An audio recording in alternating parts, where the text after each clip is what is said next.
Shalom saudara yang dikasihi Tuhan, nama saya Tesalonika Olivia Christina, kelas 12 MIPA 2, nomor absen 34. Pada kesempatan kali ini saya akan melakukan ujian praktek agama Kristen SMA Negeri 3 Pekalongan, yaitu khotbah ekspositori. Saya akan membawakan tema Jangan Khawatir. Firman Tuhan diambil dari Lukas 12 ayat 22 sampai 34 dengan judul perikop Hal Kekhawatiran. Sebelumnya mari kita sama-sama baca Lukas 12 ayat 22 sampai ayat 31 saja.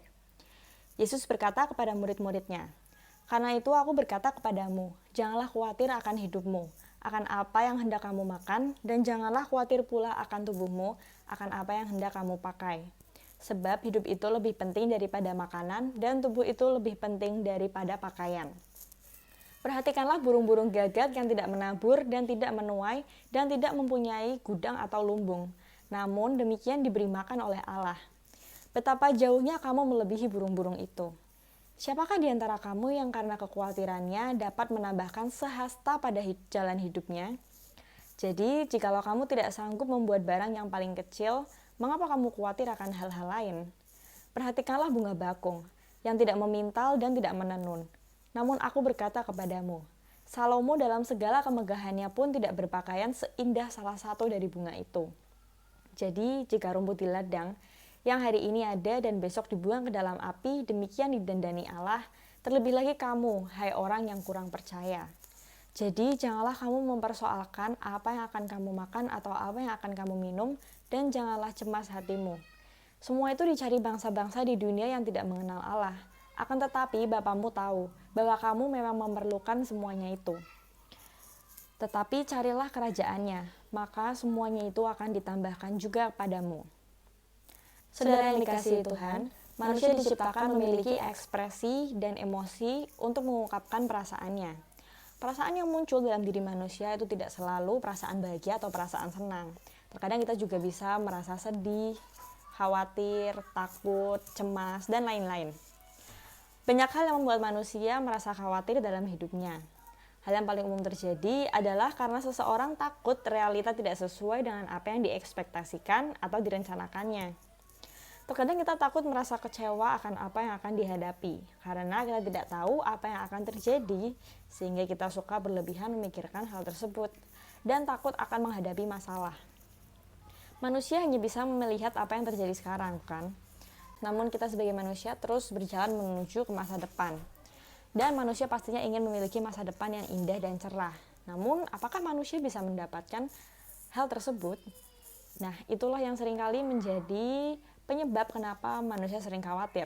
Karena kita tidak tahu apa yang akan terjadi di masa depan, dan kita juga takut sesuatu yang kita harapkan tidak sesuai dengan kenyataannya.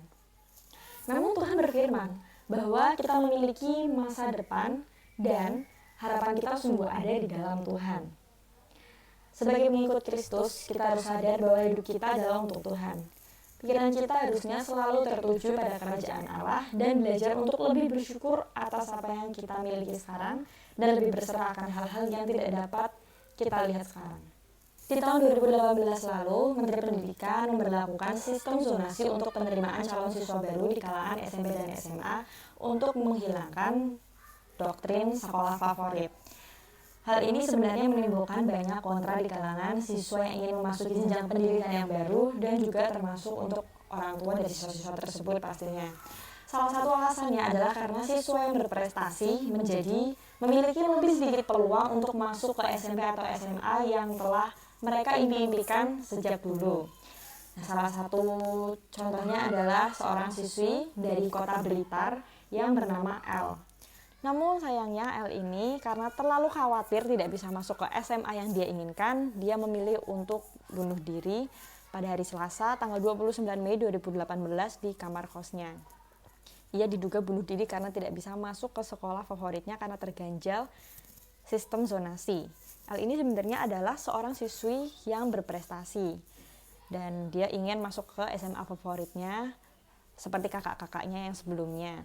Dan dia juga sudah menceritakan tentang kekhawatirannya ini kepada ibunya, namun ibunya pasti tidak bisa melakukan apapun. Tapi ibunya sudah menyampaikan kepada pemerintah untuk mengkaji ulang tentang sistem zonasi ini. El ini memiliki cita-cita untuk masuk ke sekolah favoritnya. Namun karena kebijakan pemerintah yang baru, El menjadi khawatir dan tidak bisa masuk ke sekolah favoritnya, seakan-akan harapan seluruh hidupnya itu telah hilang. Dan pastinya banyak juga dong kayak anak-anak di dunia yang punya cita-cita yang serupa dengan El. Kita semua pasti punya cita-cita, entah ingin masuk ke sekolah yang diimpikan, atau kita ingin menjadi profesi tertentu seperti ingin jadi dokter, atau jadi guru, jadi artis, jadi apapun yang kita impikan. Dan memiliki sebuah impian bukanlah suatu kesalahan. Namun saat kita terlalu mengkhawatirkan apa yang kita impikan tersebut, apakah kita bisa mencapainya atau tidak, itu justru yang menjadi penghalang kita untuk mempercayai Tuhan. Bapa di surga tahu apa yang kita butuhkan, apalagi yang kita inginkan. Dan Tuhan berkata bahwa carilah dulu kerajaan Allah dan kebenarannya, maka semuanya itu akan ditambahkan kepadamu. Hal yang utama dalam hidup kita ini adalah hal yang tidak terlihat dan yang kekal. Maka jangan sampai kita menjadi terlalu khawatir hanya karena hal-hal yang terlihat atau fana. Jangan sampai impian atau cita-cita kita menghalangi kita untuk mencari kerajaan Allah tersebut, saudara-saudara. Sebagai orang Kristen, kita hidup di dunia ini pastinya bukan hanya untuk memenuhi kebutuhan jasmani kita saja, namun juga memenuhi kebutuhan rohani kita yang menuju pada kekekalan. Tetapi bagaimanapun juga kita hidup di dunia pasti memiliki kebutuhan dan keinginan. Apalagi di masa pandemi ini pastinya banyak muncul masalah-masalah baru seperti masalah keuangan. Banyak orang khawatir bagaimana mencukupi kebutuhan sehari-hari mereka padahal perekonomian sedang menurun. Namun Tuhan berkata dalam Lukas 12 ayat 22 ayat 30 sampai 31 seperti yang tadi sudah kita baca bersama. Ada beberapa poin yang ingin saya sampaikan apa yang harus kita lakukan saat kita khawatir. Yang pertama, tentukan fokus hidup kita. Dalam Lukas 12 ayat 31, tetapi carilah kerajaannya dan semuanya itu akan ditambahkan juga kepadamu.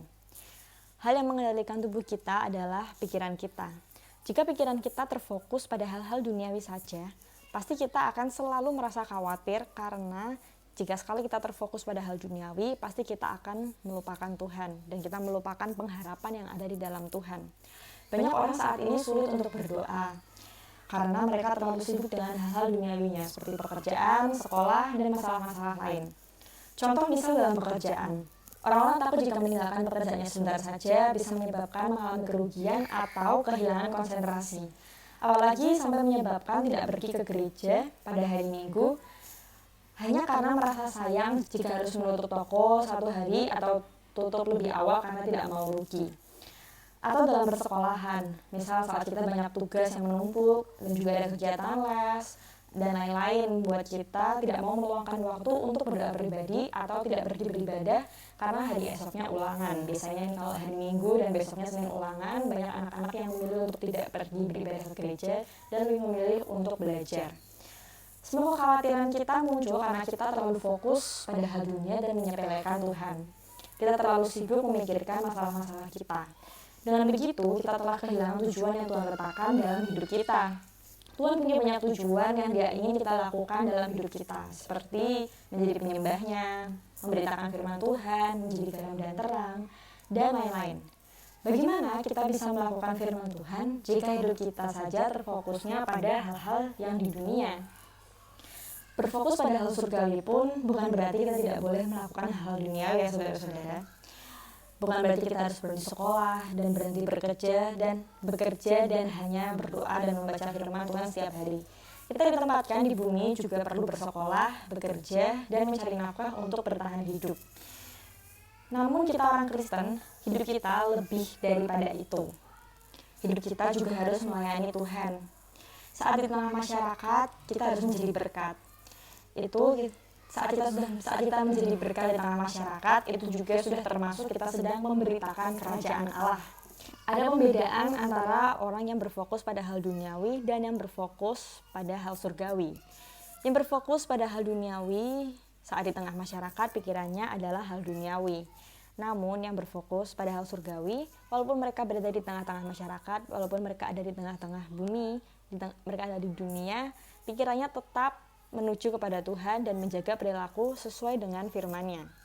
Dalam 1 Korintus 6 ayat 20, sebab kamu telah dibeli dan harganya telah lunas dibayar, karena itu muliakanlah Allah dengan tubuhmu.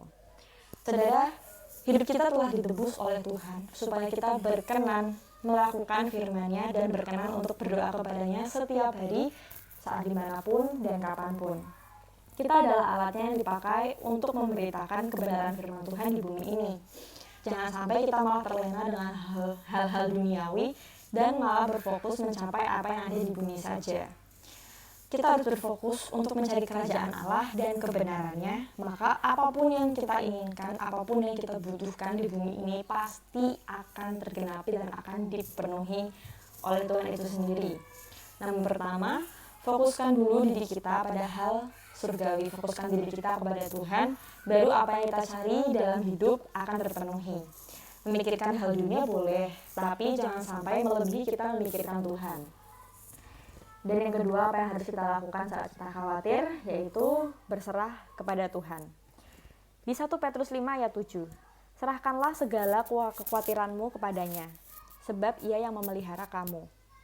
Di dalam firman Tuhan kita hari ini pun, yaitu di Lukas 12 ayat 22 dan 27, firman Tuhan memberikan contoh yaitu burung gagak dan bunga bakung. Burung-burung gagak yang tidak memiliki lumbung makanan, tidak tahu cara mencari uang untuk membeli makanan, pun Tuhan beri mereka makan setiap hari. Bunga-bunga bakung yang tidak menenun pun Tuhan ciptakan dengan sangat indah. Bahkan Tuhan katakan lebih indah daripada Salomo dengan segala kemegahannya. Makhluk yang tidak memiliki akal budi pun Tuhan pelihara dengan sebegitunya. Apalagi kita yang merupakan gambaran Allah dan merupakan anak-anak Allah. Apa yang tidak bisa Tuhan lakukan dalam hidup kita? Kita hanya perlu berserah kepada Tuhan, maka Tuhan akan menuntun seluruh jalan hidup kita. Saudara, jangan merasa bahwa kita melakukan segala sesuatu itu sendirian. Tuhan berjanji bahwa Ia akan selalu menyertai kita. Apapun yang sedang menjadi kekhawatiran kita saat ini, serahkanlah semuanya kepada Tuhan. Tapi, berserah bukan berarti pasrah. Berserah itu berarti kita mempercayakan kepada Tuhan, namun kita juga tetap berusaha untuk melakukan sesuatu. Misal kita ingin masuk ke sekolah impian kita tetap berserah kepada Tuhan, membawa impian kita tersebut di dalam doa. Namun bukan berarti sampai di situ selesai. Kita juga tetap harus berusaha untuk belajar dengan keras, belajar dengan giat. Kita juga melakukan segala usaha-usaha untuk masuk ke sekolah yang kita inginkan tersebut pastinya. Dan kita juga tetap meluangkan waktu secara pribadi dengan Tuhan untuk saat teduh, berdoa, membaca firman, beribadah, ikut ke gereja. Hanya saja jangan sampai usaha-usaha kita tersebut malah menghalangi waktu kita untuk bersekutu dengan Tuhan. Contoh seperti Daud, dia yang merupakan seorang raja sudah pasti sangat-sangat sibuk dengan urusan negaranya. Apalagi pada zaman itu masih ada perang-perang antar negara dan antar kerajaan. Namun kesibukan tersebut tidak menghentikan Daud untuk bermazmur bagi Tuhan setiap hari.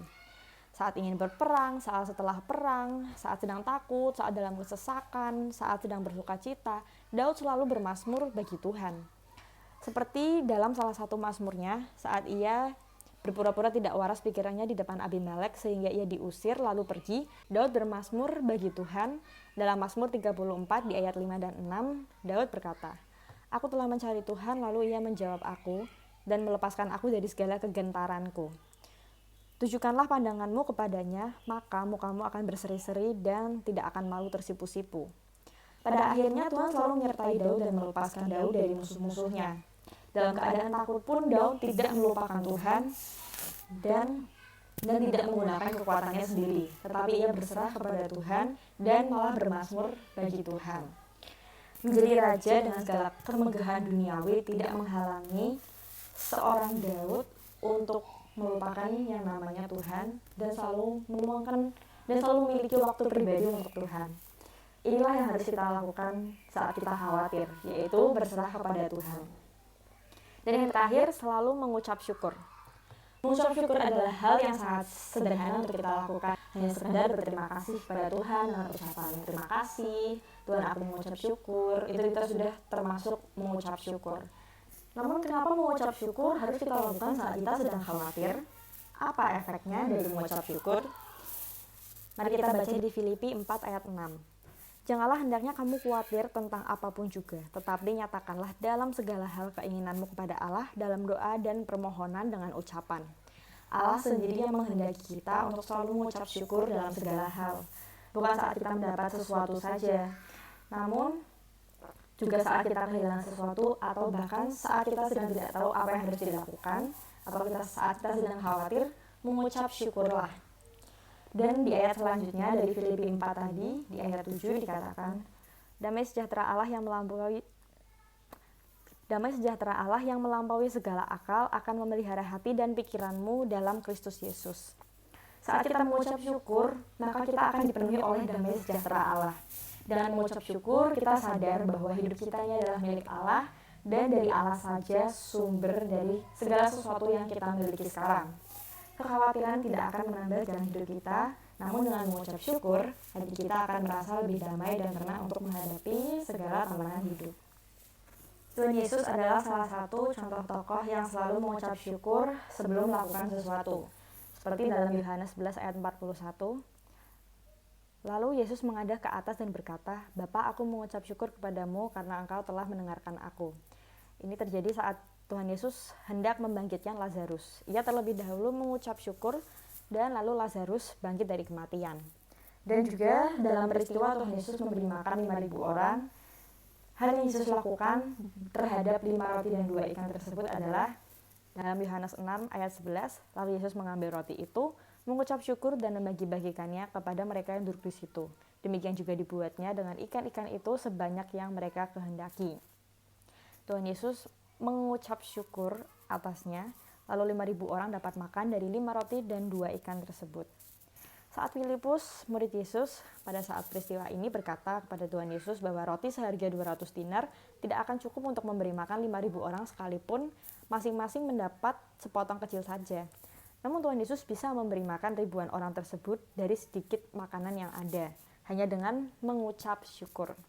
Dalam mengucap syukur, mujizat Tuhan pasti terjadi. Dan dengan mengucap syukur, damai sejahtera Allah akan dilimpahkan kepada kita. Saudara-saudara yang terkasih, kita sebagai manusia yang hidup di bumi pasti memiliki kebutuhan, keinginan, dan kita pastinya akan menghadapi masalah yang bisa menimbulkan kekhawatiran dalam hidup kita.